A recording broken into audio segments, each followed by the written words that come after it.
Okay, questions. Let's see. So first one, Abdo was asking, Mark mentioned grids having a different per row page settings. Do you mind quickly showing where that is? Yeah, that one we don't have a good UI around yet. Let me go. It's actually, let me show you. It's actually, you have to write the JSON still for that. So let me share my screen again. So on a grid, there's this input over here called row alternate page IDs. Let me zoom a little bit so that way maybe it can be read a little easier. So this row alternate page IDs. What this looks for is a JSON array where you have a path, a value, and a page ID. You can pretty much ignore onload action ID. You can use it, but it's usually not relevant. It's very edge case kind of thing. But what this does is it says, okay, go into the local data that I've set into this grid, and per row, look in a certain path. So remember, we were just talking about those variables. So say, for instance, you set some Xano data into a grid, and you had one of the fields in there was called type, and you had 3 types. So you go type 1, type 2, type 3. And then what you do is you create a page for type 1, another page for type 2, and another page for type 3. So you would have 3 different possible display rows. So rather than just the typical, like, here's the row to display, here's the page to use for the row display, this would allow you to say, I have 3 different pages, and depending on the type that's set in the data. So if I did path would be type and value would be 1. And then what you would have to do is go get the page IDs of your different pages for type 1, type 2, type 3, and paste that in there. So it'd be something like that, whatever it is. And then you would need to do this 3 times. In this case, you would go like that, and then a second time, and change this to value 2, get the ID, whatever the ID is for this one, whatever that is. And then the third one would be value 3, whatever the third type is, and whatever the page ID you want for that value. And by doing that, it will automatically take the data, set it in, and then render the proper page row dependent on whatever the settings are and whatever it finds in the data. If it doesn't find a value for a row in that path, in that field, it will default back to whatever this row page selection is. So you can just have like the default and then have these alternate page IDs. And there will be a UI around this in the future. But for now, if you know how to write that JSON, that's what you'll need to do. And there is a default JSON in there. So you can just follow those steps, like path, and then the value, and then the page ID. It is static though, like you have to know what the values are, right? It's not dynamic around the different types. Can you quickly show everyone where they can grab the page IDs from? Yes, yeah, thank you. So if you are on a page, if you click on the little 3 dots menu, the page ID is right here. And if you click on it, it'll highlight it, just double click, and you can copy it from there. So you just copy that, and then I would go back over to my grid. I'm zoomed in pretty far, so you can't really see it, but I would paste that in here. So now for type 1, it would use page of that ID to display. So now I could make whatever different versions of rows I want. And I've used this for a lot of different things. A really nice one is like, if you have let me just take one step back. There's another way to do this too. If you don't want to deal with alternate page IDs, you could also have, like, I've seen this done a lot, where you have like a container, and I got to zoom out. Sorry. It's too giant on my screen. I could have, like, on here, put all this in here, and we'll call this type 1, and then duplicate that and go type 2, and then duplicate that and go type 3. So you could actually do it like this and have display none set on these by default. So we'll go display none, and I'm going to copy and then paste the styling and paste the styling. So by default now, none of them are shown. And then on page load, I could actually do a switch. where I can test a local value, whatever it is, whatever the variable name is, or whatever I'm looking for. If there is no value, so I would have three options for show one, and that would go style. So we would set a style property. Actually, somebody asked about this type of style property setting in there too, where I would go display block instead. You can So I'd also have just this- do the show action, because people ask about that, That's but there's a true. much easier way these days. That's just That's because true. Mark's not used to the new action, I think. Well, it depends on what you're wanting to do. I don't, the only reason I don't do this is because there may be some edge case that I don't want to, like I might be setting display flex or something. Well, that's You know? actually the cool thing about this action is if you have a class with this display flex, this hide and show, it won't actually set it back to display block. It Just removes removes the it. display. So it's actually extra nice. But either way, there's so many options in Builder all the time. Just thought I'd mention that. I like it. So now I have some using that show one, show two, and we'll duplicate to show three. And change that to show three. The type three. So now on page load, I have this switch that checks the type. If it doesn't find a type, show one. But if it finds one, show one. If it finds two, show two. And if it finds three, show three. Show three. So this, when that page loads, it's going to look in the current variable and go, it's going to look in this type and go, which one is it? 1, 2, or 3, and then show whatever version of the page I want. So there's different benefits to doing it this way versus having 3 different pages. And it totally depends on how you're looking to build your project and what your preferences are. Some people just prefer this over the other method. Usually if it's an app that you think is going to expand long-term, I would usually suggest go ahead and split it into different pages. It's a bit more work up front because you kind of have to like replicate actions across those pages and things, but inevitably these things split over time. Like if your app keeps getting built on, you keep adding things to it over time, these different types of things end up diverging. And then you'll have this like crazy mess of flows on this one page to handle all these different cases, all this conditional work and all these things.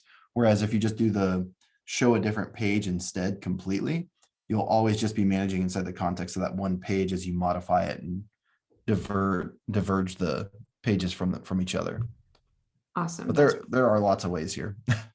Yeah, that's really good advice. Okay, so next question, Chris. I don't know if you wanted to expand a little bit on yours, but you had asked, I have a question about updating records with information from another collection based on select menu selection. Okay.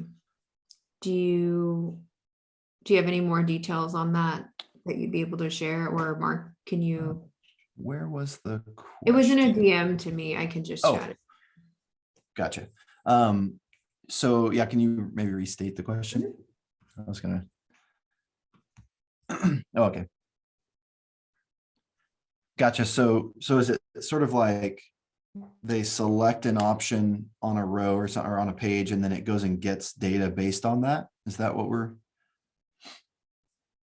I mean, it just kind of depends on what the full context of that one is, I guess. Yeah. Yeah, I might read that as like you changing a select and then Yeah. saving that value into I another. think Chris might be on a call right now. Gotcha. No worries. And we can do this one in Okay. Discord. That's fine. Let's see. So there was one more up. That pattern request. I just wanted to make sure I understand. I think it's about like over here, this menu.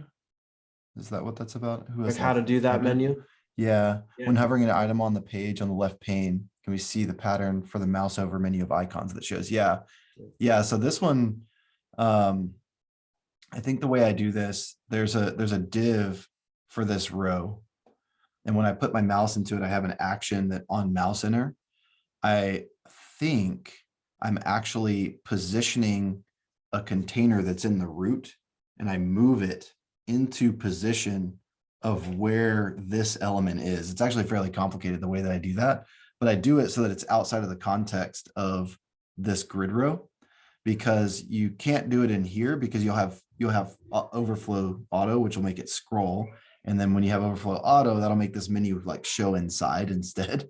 So I had to do this thing where it's like outside. And there was actually an office hours, I think 2 office hours ago, where I actually demoed how to build an element like a div where you open a page into that container in that div, and then you move that div around on the root page and reopen the page into that same div and move the div to where you want it. That's actually what I'm doing here. I think I did that just for like a message, but it's the same exact concept. I'm just doing the placement of it relative to this container as opposed to relative to, I think in that demo, I did it relative to where my mouse was on the screen. But same concept, open the page into a div that's on the root, and then you move that container around to wherever it needs to be positioned properly. Was that the creating tooltips office hours? Yes. Yeah, that one. All right, so anytime like all these office hours clips get uploaded to the tutorial section in our YouTube channel. So I'm going to link that channel out. And that this is all these links are always going to be available in the Discord under the links channel. And then also like I'll upload the recording and share a link in the education channel. And then let me share the creating tooltips one specifically, so you guys can check that one out. Oh, and nice link from Jerome too. I just saw that. Oh, and that's what you were saying a minute ago from Abdul and from Jerome. They both linked references. Yeah, those are good. Yeah, they're great. I'll include them in the description on the YouTube. So, okay, let me see.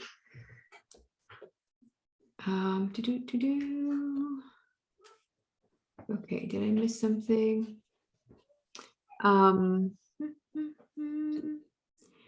So Chris was asking about loading a page in Builder. That sometimes only the text will show and then the other elements will load a second or two later. And he's asking if that's normal. Drew, did you want to chat about that a little bit? I think we would probably have to look at that specifically, but I think in general, that's not normal. But I mean, it's normal to see that sometimes, but it's fixable always. You know, it's not like that's a feature of Builder or something. So depending on what's going on the page and what specifically isn't loading, and if it's in a component or if it's a large image, there's all these little reasons why stuff might load in at different times. So we probably just want to take a look at that specific situation. But yeah, overall, it's probably something we can take care of. And I think conceptually, like just understanding the flow of how the things load on the page and like what order things go in might help. So the way that Builder works, and this is the way most single page web apps work, is there's sort of like a shell page that's brought first, and that then goes and gets data asynchronously and brings it back. And that data could be like data from your Builder data collections. It could be API calls you're running out to Xano or something else. It could also be like other things about the actual app. Like if you have child pages that are nested inside of there, Builder will go get that information and bring it back. But first, this like shell comes up. And I haven't used Facebook in a really long time, but it used to be that you would see like this little, almost like a nice little loading kind of wavy image for each piece of text. And it would sort of like load that shell, this nice little thing. And what that was doing was going out asynchronously getting the data, and then it would return the data, it would show it. So what's happening on those pages sometimes is you're bringing in this initial state, and that initial state is exactly what it's going to look like in the studio. So what you see in the studio is what that initial state's going to be. So if you're doing something where you have like default text that says, say, text box in it, and then it's waiting to go get some external source data or some Builder collection data, that is going to take however long it takes for that user's browser and internet connection and latency and all those things added up to replace that value of text box. So depending on what you're doing, you have a lot of options there. You could not show the elements until the data is there at all, like do a display none and then show the data afterward. You could have like a nice placeholder for that. It just totally depends on what the context of it is. But in general, if you understand that the method is like page loads, elements render, while the elements are rendering, we're asynchronously getting data, and then that data comes back and sets in. And sometimes the data is so fast that it comes back and sets it instantly. You don't see it at all. Sometimes the user has some latency or there's an issue or something and it just takes longer. And so you'll see it like rendered to the default text and then overwrite it, but totally dependent on like internet connection and those kind of things. So I'm gonna And what call else you put Chris in up. front. Sorry, I'm gonna call Okay. Chris up because I know we have a hard stop at 11. Cool. And he's ready to ask his question on updating records. Perfect. All right. So Mark, what I've been trying to do for like it seems like the last week or so, is that I've been trying to like update a project with them like somebody's like ID or name based on a selection from a select menu. And I think I've tried just about everything I could think of, and including throwing my computer, but nothing's worked so far. Oh, you didn't unplug your router? Chris, do you have it pulled up where you'd be able to share with us? Sure. I'm not sure. Does it allow me to share my screen? Let me check those permissions. Yeah, it should. I just looked. All right. Share my screen. There's the build and then share. All right. So let me move this out the way. So here's the setup that I have. Yikes. So I basically have a role which is, basically gets, the member's name. Well, actually, yeah, it's the member's name. And then this here select menu, I have it set to where, it gets like, the project name, and the ID as the value. And then of course the data collection gets all fields. Now the thing is that I want to be able to click this button and add that particular user to the project. Cool. And are you, so in the user record or the member record, do you have like is a member a user of the app, or is a member like a separate collection? So it's a separate collection. Okay. So I have like, Gotcha. team members. Yep. So then, yeah, what you'd want to do, so you'd have two things. You'd have, well, this is on, so you're creating a member, right? Not You're creating, it's just basically selecting Gotcha. one of them, and then when I click this button, it adds them to, and I'll show you the Got it. collection. It's assigned team. Perfect. Okay, cool. So in the, okay, so that is the project though, right? So Yeah, can you those go are like the to, projects. can you go to the team, Sure. the team members collection? So Mm. what you'll want is in here, you'll want, well, let me ask you a question. Can team members be assigned to multiple projects or only to one? They can multiple. Multiple projects. Okay. So let me just walk through the two different scenarios, and we'll probably need to have like, I can do this in Discord with you probably to go through like the details of it. But so if they were only assigned to one, then what you would have is a column here in the team member called like project ID or something. And then whenever you click that button, you would basically set the project ID that is selected in the menu. You would set that as the value for that member that's whatever row it's on. And then that would specify that one member is on this one project. But since you want like a many-to-many relationship where you have a bunch of projects, a bunch of members, and the members can be associated to more than one project, you would actually use a relational data to do that. There's a bunch of different ways to do it, but the way that I would do it is I would have another collection, a third collection called like member project relationship or something like that.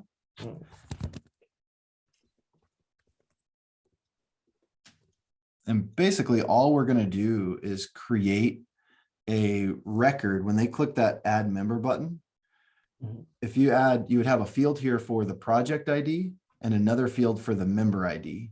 And the whole purpose of this collection is literally just to associate, I have a member and I have a project, and this collection shows which members are part of which projects. So when they click that button, you would actually create one of these records. And for the project ID, you would get it from the menu. And for the member ID in here, you would get it from the current page variable ID. Because remember how I was going over in the rows, that row has the ID of the member because you're Oh, listing the because you already members. set it in the Yeah. grid list. Exactly. So then that'll create this record of now I have this member and this project. And then now that's sort of like the easy step of creating that relationship. After that, using that relationship is a little more complicated than like a normal data setup, because you would load, like, say you wanted to show all the projects this member is a part of, right? So you need to get all the projects where this member project record list, get all the project IDs for that member, right? That's what you would be doing. And that would take a little more time to show than we have today, but I can explain it to you. There are methods to do all that. So, but the main thing is when you have a many-to-many relationship, there's several ways to do this, but usually I'll create a data collection like this, and just the only purpose is the IDs.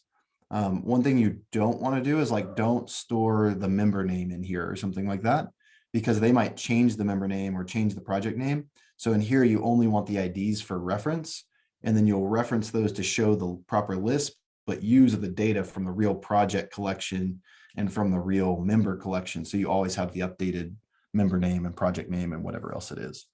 So just but yeah, to, we can, yeah, go ahead. okay. Just so I recap what you said. So basically, with that, created the member project, that relationship collection. So then this button would have like a create record flow to it, and then it would have basically you get the member ID from the current page, Exactly. and then you'd say the project ID would be gotten as well, and then I would get that from the value of Just the select. straight out of the select. Exactly. So whatever the user has selected there internally, because of your settings on there, the ID is going to be what it pulls out, because of the settings on that select where you have the display text and the value is the ID right now. I think pretty sure that's how you had it set. So it'll pull that value out and store that project ID when you create the new record. Okay, now this is making making sense. Yeah, it's just getting used to a lot of these concepts. For Thank you. sure. Yeah, no problem. I mean, honestly, concepts are like the biggest hurdle for builder users. So there's the variable concepts, there's the data concepts, there's the styling concepts. If you can get those three main concepts down, you can kind of build almost anything. I guess the fourth one would probably be like routing and like how to structure pages within pages, that kind of thing. If you can get that stuff down, there really aren't any limits here to what you could do with it. And there's also like 100 ways. So like, but before we went any further on this, I would be like, okay, show me how you intend to use this information. Like, you want to see a list of members on the project page. You want to see a list of projects on the member page. You want to show something else, something like that. So then we could show you how to do that, use that relationship data in order to display things correctly inside of a grid or whatever you want to do. Thank you. Awesome. sure. Wonderful, everybody. Well, we have hit time. If there's anything left, chat us in the Discord. Otherwise, we'll do this again next week. And I think in March, we're going to start alternating times every week so that we can catch more people who might be in different time zones. So I'll arrange and kind of communicate all that. And then I will upload a recording of this along with the resources that Jerome and Abdo shared for the cookies versus local storage stuff. And and then I'll chat everybody in Discord when I do that. So have a very, very wonderful rest of your week, and we'll see you next week. Thanks, everyone. Thank you, everybody. Bye. Bye.